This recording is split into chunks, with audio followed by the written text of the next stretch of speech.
సహకరించండి ఇక్కడ భాస్కర్ గారు.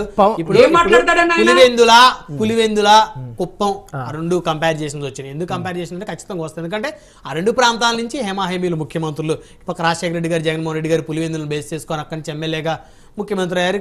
అదే కుప్పం నుంచి చంద్రబాబు నాయుడు గారు. ఇప్పుడు ఇందాక శ్రీధర్ రెడ్డి గారు ప్రస్తావిస్తే పిఠాపురంలో మీరేం చేస్తున్నారు, ఏం చేయబోతున్నారు, 5 ఏళ్ల తర్వాత మీరేం చేశారు చెప్పుకోండి అని చెప్పేసి అడుగుతూ ఉన్నారు. ఆయన పిఠాపురం గురించి ఏమాత్రం దిగులు అవసరం లేదు. అక్కడ డిప్యూటీ సీఎం గారు ఎప్పుడైతే ఎన్నికయ్యారో అక్కడి నుంచి ఆ డెవలప్మెంట్ 99% కాదు 100% జరిగినట్లే. దానికి రిజల్ట్ దగ్గరలోనే చూపిస్తారు. ఈరోజు తీసుకున్న ఇనిషియేటివ్లో కళ్యాణ్ గారు ఒక మాట చెబుతూ ఏదైనా పిల్లలకి మంచి జరిగే కార్యక్రమం ఏ గవర్నమెంట్ తీసుకొచ్చినా దాన్ని ముందుకు తీసుకెళ్లాలన్నారు, కానీ దాన్ని తీసేయాలని చెప్పలేదే. మంచి జరగాలంటున్నాం, దాన్ని స్కిల్స్ అప్గ్రేడ్ చేయండి, పిల్లలకి నాణ్యమైనటువంటి చదువు ఇవ్వాలి అని ఈ రోజే కదా ఆయన వచ్చింది. డిప్యూటీ సీఎం అయింది ఈ టర్మే కదా ఆయన అయింది. ఒక 5 ఏళ్ళ అవకాశం ఇవ్వాలి. ఆయన వచ్చి మంచి పనులు చేస్తుంటే మీరు తట్టుకోలేక ఇంత ముందు జరిగినటువంటి విషయాల గురించి తీసుకురావడం కంటే ఆయన 5 ఏళ్ళ తర్వాత ఆయన నిర్వహించిన శాఖల్లో చేయలేకపోతే ఖచ్చితంగా తర్వాత ఇప్పుడు ఎవరినైతే ఎలాగైతే విమర్శిస్తున్నారో ఆ జాబితాలో ఆయన కూడా చేరతారు. అదేదో మనం ఆపినా ఇంకొకరు ఆపినా ఎవరు ఆపినా ఆగేది కాదు, అది దాగేది కాదు కదా. ఇప్పుడు కూడా నేను చెప్పే విషయంలో real time executive dashboard అనేది అప్పుడు చంద్రబాబు గారు క్రియేట్ చేశారు. అంటే ఆయన రిక్వెస్ట్ చేస్తే మేమే చేసాం, అప్పుడు టీసీఎస్ఏ చేసింది. అది ఈ గవర్నెన్స్ ఇదిగా ఉన్నప్పుడు దాని యొక్క ఉద్దేశాలు ఏంటంటే మానిటరింగ్, ట్రాన్స్పరెన్సీ ఉంటుంది, నియోజకవర్గాల వారీగా ఏమేమి జరుగుతుంది, ప్రతి ఒక్కరు మినిస్ట్రీ అనుకు పర్టికులర్ మినిస్ట్రీ వచ్చి ఎడ్యుకేషన్ మినిస్ట్రీ వెళ్ళి ఆ రిపోర్ట్ తీసుకురావడం కంటే కూడా డాష్ బోర్డ్ రూపంలో బేసిక్ టెక్నికల్ నాలెడ్జ్ ఉన్నా కూడా సీఎం అక్కడ చూడొచ్చు. అలాంటి ఇనిషియేటివ్స్ ఆయన తీసుకున్నారు. సేమ్ ఇనిషియేటివ్ని real time executive dashboard అనేది ఒక సీఎం స్థాయిలో ఉన్న వ్యక్తి కొన్ని కంట్రీస్కి వెళ్ళి ప్రజెంటేషన్ ఇచ్చారు. ఆయన టెక్నికల్ సపోర్ట్ అనేది ఏం లేకుండా కూడా ఇవ్వగలిగారు. అలాంటి టెక్నాలజీ ఉన్నప్పుడు మీరు ఎందుకు రీయూజ్ చేసుకోలేదు? దాని గురించే మన కళ్యాణ్ గారు ఏమంటున్నారు అంటే, ఇలాంటి టెక్నాలజీ ఉన్నప్పుడు ఏదో లాస్ట్ గవర్నమెంట్ తీసుకొచ్చింది కదా అది పిల్లలకు ఉపయోగపడుతుంది, సేమ్ స్కీమ్ని మనం తీసుకురాకూడదని దీన్ని ఎందుకు వీళ్ళు వ్యతిరేకించారో నాకు అర్థం కాలేదు. కానీ ఇప్పటికైనా కూడా టెక్నాలజీని ఉపయోగించుకోండి, స్కిల్స్ని అప్గ్రేడ్ చేసుకోండి, అక్కడ ఉన్నటువంటి టీచర్స్కి మ్యాక్సిమం ఫెసిలిటీస్ ఇవ్వండి, అక్కడ పిల్లలకి టీచర్లకి పేరెంట్స్కి మధ్య ఆ రిలేషన్ని ఆ బాండింగ్ ని బాగా క్రియేట్ చేయండి. ఇప్పుడు పిల్లలు ఏం చదువుతున్నారో పేరెంట్స్ కి తెలియాలి, మానిటర్ చేయండి. టీచర్స్ ఏ విధంగా పిల్లల్ని కంట్రోల్లో పెడుతున్నారు, వారికి ఏ విధంగా చదువు చెప్తున్నారు అనేది పేరెంట్స్ కి తెలియాలి. ఈ ముగ్గురు మధ్య బాండింగ్ ఉంటేనే సక్రమంగా చదువుకొని భవిష్యత్తులో సమాజానికి ఉపయోగపడతాడు. గవర్నమెంట్ తరపు నుంచి మేము చేయాల్సిన ఫెసిలిటీస్ అన్ని ఇస్తాము అని చెప్పడంలో మీరు దాన్ని స్వాగతించగలగాలి. అదే డబ్బా ఇలా అవుతుంది. అక్కడ చేయబోతున్న పనుల గురించి చెప్తున్నాం. ఇప్పుడే కదా డిప్యూటీ సీఎం గారు వచ్చారు, ప్రతి ఒక్కటి క్షుణ్ణంగా చూస్తున్నారు. ఆయన చూసి చెల్లించి కొన్ని విషయాలు ఆయన ఆన్ ద స్పాట్ చేస్తున్నారంటే డబ్బా అంటారేంటి? అంటే ఇంకోటి ఏమన్నారంటే ఎన్ని ఇవ్వగలుగుతారు ఆయన సొంత డబ్బులు ఎన్నిసారి ఒక స్కూల్కి ఇచ్చారు, ఇంకెన్ని ఇవ్వగలుగుతారు అంటే వీళ్ళ ఉద్దేశాలు ఏంటి? ఎన్ని చేయగలరంటే అన్ని ఆయన ఇస్తారని దాని అర్థం.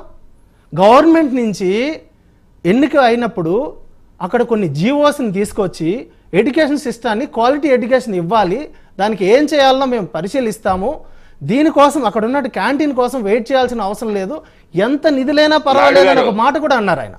సో అలాంటి వాళ్ళు వీలైనంత వరకు స్వాగతించారు. ఒక మాట ఎందరికి ఎంత స్కూల్ ఆయన ఒకరే చేస్తారంటే ఆయన ఇచ్చింది ఫర్ ఇన్స్పిరేషన్. అవును, ఆయన అన్ని చేస్తాడు కాదు, ఆయన చూసి ఇంకొక 10 మంది సహాయపడతారన్న ఉద్దేశంతో. అంటే ఏదైనా రోల్ మోడలే కదా, ముఖ్యమంత్రి ఫిలిం స్టార్ అంతా రోల్ మోడలే కదా. అంటే ఎవరో ఇన్స్పైర్ అవుతారనే ఉద్దేశం అంతే తప్ప దాన్ని కూడా నువ్వు ఇంతమందికి ఇచ్చేస్తావంటే ఆయన కూడా అండి. సాగర్ గారు ఒక మాట అన్నారు, సినిమాలో యాక్ట్ చేసినంత మాత్రాన మేమే కాదు హీరోలము, టీచర్స్ సోల్జర్స్ వీళ్ళని మనం హీరోగా గుర్తించాలి, వాళ్ళ ప్రతిభకి గుర్తించి మనం అవార్డ్స్ ఇవ్వాలి అని ఒక మంచి కార్యక్రమంలో మంచి మాటలు చెప్పినప్పుడు స్వాగతించాలి. అందులో డబ్బా కొట్టడం ఏంటి? ఆయన హీరోగా ఉండి నన్ను కాదు మీరు హీరో అనాల్సింది, టీచర్స్ ని అనండి, వాళ్ళు చదువు చెప్పే పద్ధతిని మీరు గౌరవించండి, టీచర్స్ తో గౌరవంగా మీరు వ్యవహరించండి, మీ బాధ్యత కూడా అని చెప్పారు. రమణాయుడు గారు, ఇక్కడ నేను డబ్బా కొట్టింది దేని మీద, first time parent teacher meeting పెడుతున్నాం అనే దాన్ని డబ్బా అన్నాను. ఓకే, పవన్ కళ్యాణ్ గారు ఇస్తున్నాం అనే దాన్ని నేను స్వాగతించానని చెప్పాను. పవన్ కళ్యాణ్ గారి పిఠాపురం డెవలప్మెంట్ గురించి 5 సంవత్సరాల తర్వాత మాట్లాడదామని చెప్పాను. ఓకే, ఇప్పుడే డిస్కస్ చేయరా? పిఠాపురం డెవలప్మెంట్ 6 నెలలు ఏం జరిగింది, సంవత్సరం ఏం జరిగింది అనేది మేమేం మాట్లాడమండి. పవన్ కళ్యాణ్ గారు అంటే ఆయన నేనేదో మార్చేస్తాను, ఓవర్ నైట్ మార్చేస్తాను అనే దాంట్లో ఉన్నారు కదా. ఆ మార్చేదేదో కనీసం 2 సంవత్సరాలు 2.5 సంవత్సరాల తర్వాత. ఎవరు చెప్పారు? మీరు చెప్పారు ఓవర్ నైట్ మార్చేస్తానని. అలాంటి వర్డ్స్ కరెక్టేనా మీరు అంటుంది? ఓవర్ నైట్ మార్చేస్తానని ఎప్పుడు ఆయన స్టేట్మెంట్ ఇచ్చారు? ఎలా ఇస్తారు మీరు అట్లా? మరి ఆయన ఏ విధంగా పులివెందులు 2 ముఖ్యమంత్రులు వచ్చారు. అవునండి, అక్కడ ఉన్నటువంటి టీడీపీ ఎమ్మెల్యే గారు మాధవరెడ్డి గారు చెప్పారు 2 మంది సీఎంలు ఇక్కడ ఇచ్చినా కూడా ఈ మార్పు అనేది జరగలేదు, మీరన్నా పరిశీలించండి అన్నారు. దాంట్లో చెప్పుండాల్సింది. చంద్రబాబు నాయుడు గారు 14 సంవత్సరాలు ముఖ్యమంత్రిగా ఉన్నా కూడా ఏం కాలేదండి కూడా చెప్పుండాల్సింది. 11 సంవత్సరాలు రాజశేఖర రెడ్డి కుటుంబం కూడా ముఖ్యమంత్రులుగా ఉన్నారు, వాళ్ళు ఏం చేయలేదు కూడా చెప్పారు. అన్ని చెబుతారు. 14 ఏళ్ళు అనుకున్నప్పుడు 11 ఏళ్ళు కూడా తీసుకోండి సార్. అన్ని చెబుతారు సార్, అన్ని లెక్కలు చెబుతారు. ఇవాళ సార్ ఎందుకు చంద్రబాబు నాయుడు గారు 14 ఏళ్ళు అని, రాజశేఖర రెడ్డి గారి కుటుంబం 11 ఏళ్ళు పరిపాలన చేసింది. చంద్రబాబు నాయుడు గారు ముఖ్యమంత్రిగా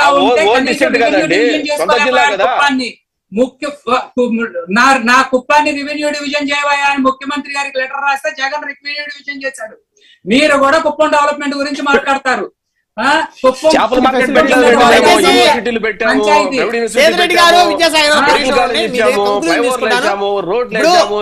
విద్యార్థులకు ఉపయోగపడే చర్చ పెట్టుకుందాం దయచేసి.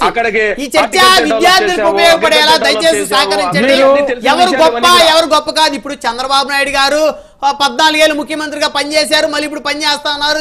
రాజశేఖర రెడ్డి గారి కుటుంబం 11 సంవత్సరాలు పనిచేసిన వారు చేయగలిగినంత వరకు చేశారు, చేయలేకపోయారు అవన్నీ పక్కన పెడతాం. ఇప్పుడు విద్యార్థులకి కోసం ఇప్పుడు సార్ డ్రగ్ వ్యతిరేక పోరాటం పాఠశాల నుంచి ప్రారంభం కావాలన్నారు. అంటే ఇప్పుడు ఈ డ్రగ్స్ కల్చర్ అనేది ఇంజనీరింగ్ కాలేజెస్ లో, డిగ్రీ కాలేజెస్ లో విపరీతంగా విచ్చలవిడిగా జరుగుతుంది అనేక చోట్ల అనేటువంటిది చర్చ కూడా నడుస్తూ ఉంది. అంటే ఇప్పుడు పాఠశాల నుంచి ఏం చెప్పాలి విద్యార్థులకి? మారక ద్రవ్యాలు, మత్తు పదార్థాల వల్ల జరిగే నష్టాలు ఏ విధంగా చెప్పాలి? ఇంకోటి